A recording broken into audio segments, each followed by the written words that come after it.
Christopher Zieglo si ke nye sukuvi, fifia ko do le suku kram kafi le agble dem. Enye ɖekakpuivi yi ke construct footbridge ya ke dzi zɔm amewo le aɖutɔ dua me. Ebe ne tsi dza alo tsi ɖɔa, amewo mekpɔna teƒe tona o, yewo mekpɔna teƒe tona o.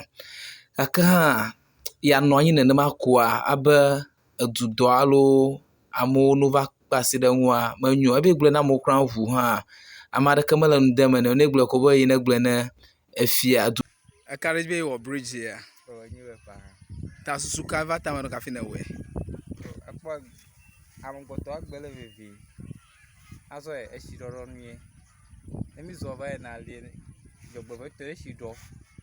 Ke esi ɖɔ ali eva yina ko menyo ko gedze me koa. Amegbɔtɔ agbe no dɔ ɖe mi ma. Ya ama kpe na no no geto va yina amewo va yina na kpegbe. Amewo va yina va si ƒe le hlɔ̃tɔ me. Nu va yina ma ewo hã kpɔna nane ɖuna. Ta efla fie nya hã gama me va tu afɔ ɖa. Ege kutu ge wala afia yi. Tɔnye magblɔ be mehiã gake ama akpewo le geto. Afɔdzideƒe hã maka ɖe be ge ko no afɔdzide me. Ta va yina ma ne dzɔgbevɔ to ŋe kpla ma ɖe koa ke ya no bo agbe ma ko va zu enye me kpɔ gbe ke me no. Enye no la lie mega ama dzi dem ma trust lentis de kale.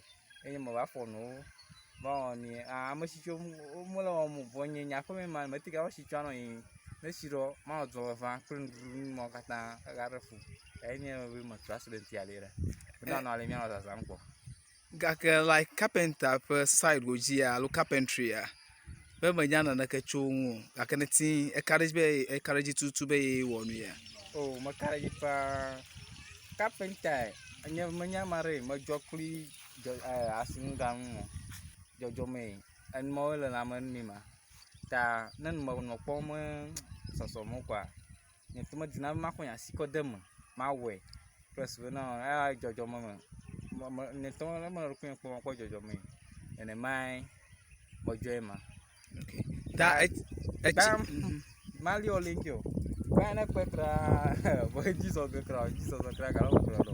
Aka kpo keke bu no ke fie. Ne mo ko ya si dem me ga mi rango boy mo ko ya si ko dem.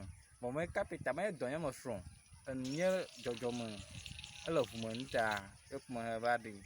Ba kuma ha lucky to ya kuma ko re ka kpo bia ko ba kpo re ntinye mi fuiko mi we kata wala ina bi egbe va zo ali. Ta etsi ɖɔɖɔ yin ke alo tsi dzadza e. Ɖɔɖɔ yin ke kra mi ada kpe ne ma obi me sugbɔ. Mi ada kpe ne ma obi me sugbɔ.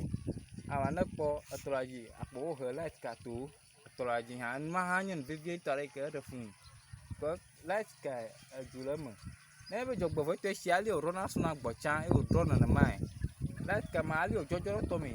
Adi no ne nye la di kuma kpɔ na vɔvɔ ri pa. Ne o nyamu fifi la ge esi kwa.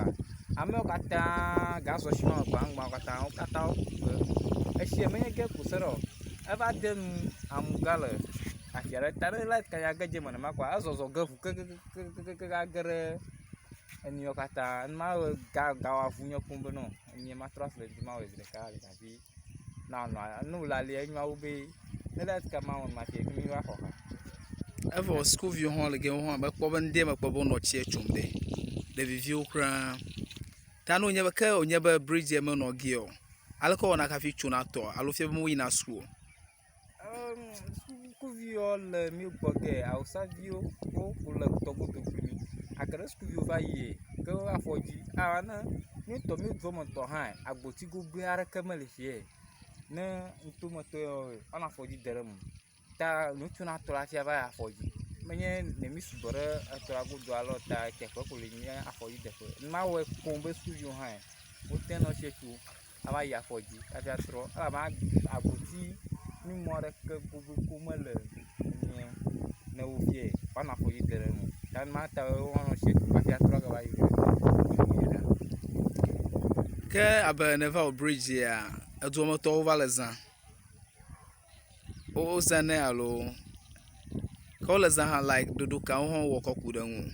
O zigere ne me bi obe o. Ne mi no na mi wo die ne be nu na mi we enya ogura kwa po edufieli alo kafla ogura me ni to le je unu va we ime be no ka to lo jison o va ina va siava ava poga ni ohwa ye du mole tanu na mi paside nya we mi to mi mo gari na amo bora kana jison mi to ko lo go alo jison mi ano jison tanu paside mi kwa bo we edufieli konya ha ni meti ga sin tanu pon bo we edufieli kwa eni egbegblo nkule taje mana citron tv ma we be nya ha uno glo ga kere mo na citron ti no yi ale ki ma we ko na nya tanu jison na afokwa lo jogbo vare kama ga ba jore meju e ko no le Christopher ƒe nuƒoƒo ma ebe ye manɔ anyi abe anɔ ame aɖeke ƒe ŋkume kpɔm elabena Mawu na ye nane dzɔdzɔme ƒe nane ena ye talent vovovo ye menye carpenter ye mesrɔ̃ carpenter dɔ gake hã eti dze agba construct bridge